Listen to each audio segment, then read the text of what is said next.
Assalamualaikum warahmatullahi wabarakatuh. Hello everyone. Perkenalkan, nama saya Hairunisa dari kelas 5 BPE Manajemen, Prodi Pendidikan Ekonomi, Fakultas Tarbiyah dan Keguruan, Universitas Islam Negeri Sultan Syarif Kasim Riau. Nah, pada kesempatan kali ini saya akan membahas tentang manajemen dan proses pemasaran jika kita sebagai seorang orang. Tonton videonya sampai habis ya. Baik, langsung saja yaitu tentang manajemen dan proses pemasaran. Nah, pada latar belakang yaitu dalam melakukan pemasaran pasti membutuhkan manajemen agar kegiatan pemasaran bisa berjalan dengan lancar dan tepat sasaran. Kehadiran manajemen dalam proses persekolahan sebagai salah satu alat untuk membantu memperlancar pencapaian tujuan. Untuk mencapai tujuan institusional diperlukan proses manajemen yang baik. Nah, pada zaman sekarang ini, lembaga pendidikan dituntut untuk mampu bersaing dengan baik dalam memenuhi atau bahkan melebihi keinginan dan kebutuhan masyarakat sebagai konsumen.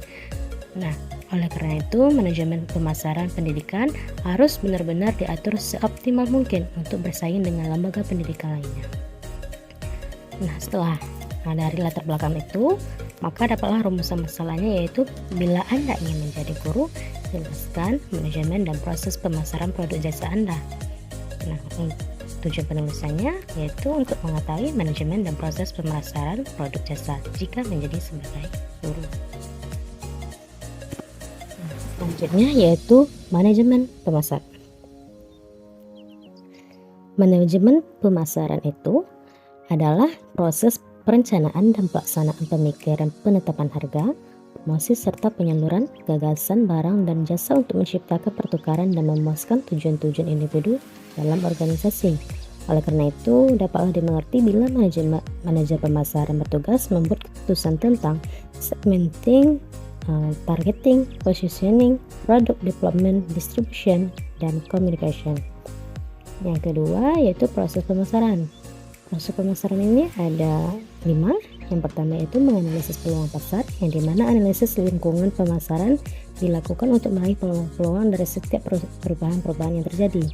Yang kedua yaitu meneliti dan memilih pasar sasaran dan upaya memposisikan pasar, yang dimana produk atau pasar harus dapat diperkirakan dari masing-masing kelompok pasar sasaran.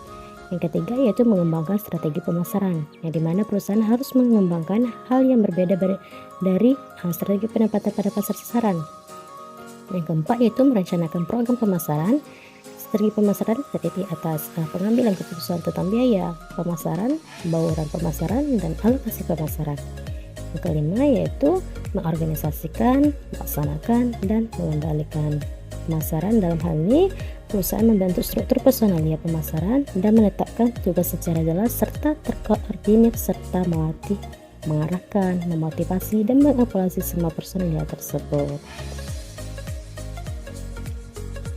Nah, langsung pembahasan yang dimana manajemen pemasaran bila kita sebagai guru, yaitu adanya seni dalam menjual produk jasa. Bagaimana cara kita untuk menarik konsumen agar dapat menggunakan jasa kita, karena tujuan kita untuk mengantarkan nilai kepada konsumen seorang guru produk jasa di bidang pendidikan.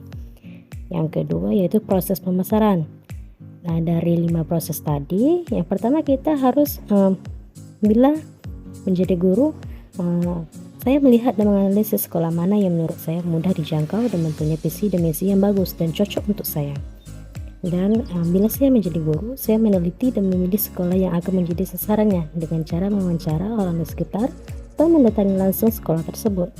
Dan bila saya menjadi guru, saya akan menyiapkan kualitas diri untuk pantas menjadi guru agar nantinya saya mampu untuk menjalani tugas saya. Dan bila saya menjadi guru, saya harus sudah susun semua rencananya dari awal dan sudah ada batasan masalahnya supaya jika nantinya terjadi permasalahan dalam proses pemasaran yang sudah bisa mengatasinya. Terakhir, kalau saya menjadi guru, saya sudah punya rencana yang harus dilaksanakan, controlling yang harus sudah disiapkan dari awal, dan untuk pemasaran yang nantinya saya tuju.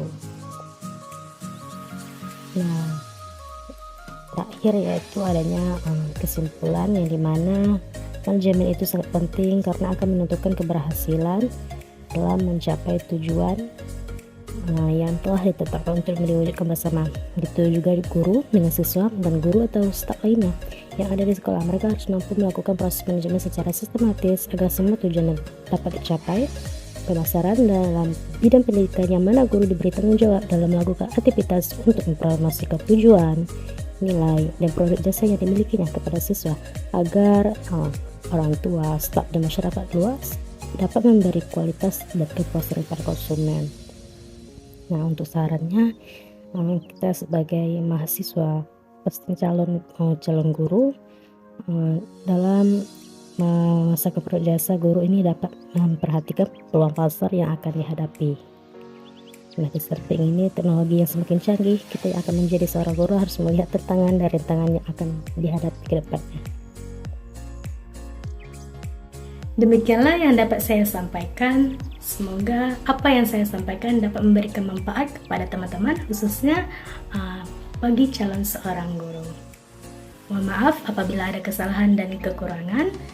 Terima kasih. Jangan lupa like, comment, and subscribe. Assalamualaikum warahmatullahi wabarakatuh.